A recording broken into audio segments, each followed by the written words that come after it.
এবারে জেডিএসআরএম নির্বাচনের পথে।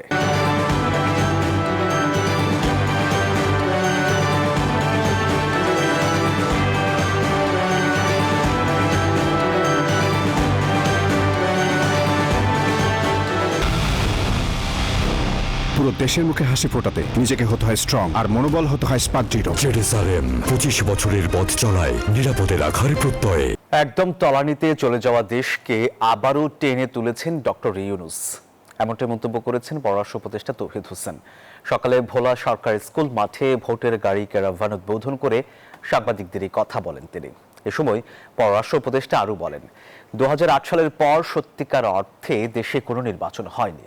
আগামী 12 ফেব্রুয়ারিতে যে নির্বাচন হবে তা সব রাজনৈতিক দলের অংশগ্রহণে উৎসব মুখর পরিবেশে অবাধ, সুষ্ঠু ও নিরপেক্ষ নির্বাচন হবে বলেও মন্তব্য করেন পররাষ্ট্র উপদেষ্টা।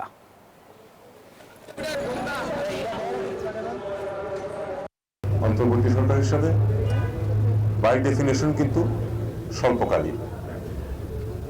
সেটা হলো যে আমাদের কিছু দায়িত্ব ছিল, কিছু প্রত্যাশা ছিল ইয়াং জেনারেশনের।